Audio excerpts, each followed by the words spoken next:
നാം വീണ്ടും ഒരു നോമ്പിൻ്റെ കാലയളവിലൂടെ നാം കടന്നു പോവുകയാണല്ലോ. നോമ്പ് അർത്ഥമാക്കുന്നത് സ്വയർപ്പണത്തിൻ്റെയും ആത്മപരിശോധനകളുടെയും ഒരു കാലമാണ്. വിശുദ്ധ മർക്കോസ് സുവിശേഷം 2-ാം അധ്യായം അതിൻ്റെ 5-ാമത്തെ വാക്യം പ്രകാരം വായിക്കാം. യേശു അവരുടെ വിശ്വാസം കണ്ടിട്ട് പക്ഷപാതക്കാരന്, മകനെ, നിന്റെ പാപങ്ങൾ മോചിച്ച് തന്നിരിക്കുന്നു എന്ന് പറഞ്ഞു. വളരെ സുപരിചിതമായി അറിയാവുന്ന ഒരു ഭാഗമാണല്ലോ. കർത്താവായ യേശു ക്രിസ്തു പക്ഷപാതക്കാരനെ സൗഖ്യമാക്കുന്ന ഒരു അനുഭവം. ഇതിൽ വ്യക്തമായി കാണാൻ കഴിയുന്ന 3 കാര്യങ്ങളാണ്. ഒന്ന്, ആവശ്യങ്ങളിൽ ഇടപെടുന്ന ദൈവ സാന്നിധ്യം. കർത്താവായ യേശു ക്രിസ്തു രോഗികളെ സൗഖ്യമാക്കുമ്പോൾ രോഗങ്ങളെ മാത്രമല്ല, അവരുടെ പാപങ്ങളെയും കൂടെ സൗഖ്യമാക്കുകയാണ്.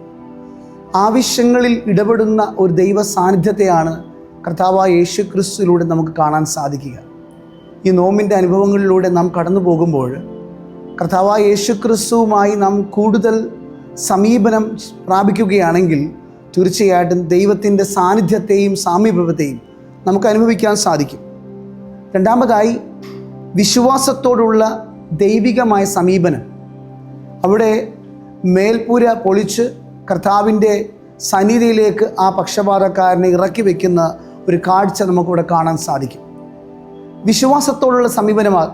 അവിടെ ചുറ്റുപാടുകൾ ഒരുപക്ഷെ അവർക്ക് എതിരുകളായിരുന്നെങ്കിലും എന്നാൽ ആ വിശ്വാസത്തെ മനസ്സിലാക്കി മുൻപോട്ട് അവർ കർത്താവിൻ്റെ അരികിലേക്ക് അവർ അഭയം പ്രാപിക്കുന്ന ഒരു കാഴ്ച നമുക്കിവിടെ കാണാൻ സാധിക്കും. യഥാർത്ഥമായി വിശ്വാസത്തോട് നാം സമീപിക്കുമ്പോൾ ദൈവസാന്നിധ്യം അനുഭവിക്കാൻ സാധിക്കും.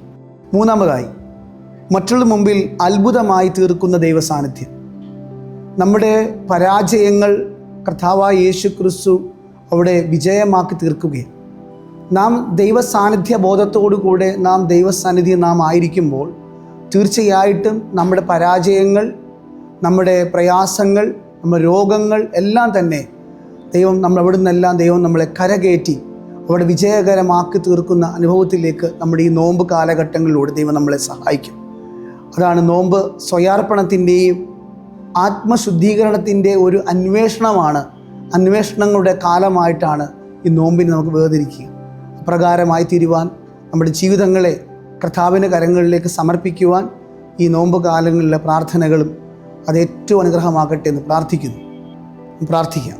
ഞങ്ങളെ കരുതുന്ന ദൈവമേ, സ്വർഗ്ഗസ്ഥല പിതാവേ, നൽകിയ എല്ലാ നന്മകൾക്കായി സ്തുതിക്കുന്നു, സ്തോത്രം ചെയ്യുന്നു. കർത്താവ്, ഞങ്ങൾ നോമ്പിൻ്റെ അനുഭവങ്ങളിലൂടെ ഞങ്ങൾ യാത്ര ചെയ്യുമ്പോൾ അങ്ങയുടെ മാറ്റമില്ലാത്ത ദൈവത്തിൻ്റെ കൃപ അനുഭവിച്ചുകൊണ്ട് യാത്ര ചെയ്യുവാൻ അടിയങ്ങളെ നീ ഒരുക്കണമേ, സഹായിക്കണം പ്രാർത്ഥിക്കുന്നു. നാഥ, ഇത് കേൾക്കുന്ന ദൈവവചനത്തെ നീ അനുഗ്രഹിക്കണമേ. സകല യേശു ക്രിസ്തു നാമത്തിൽ തന്നെ.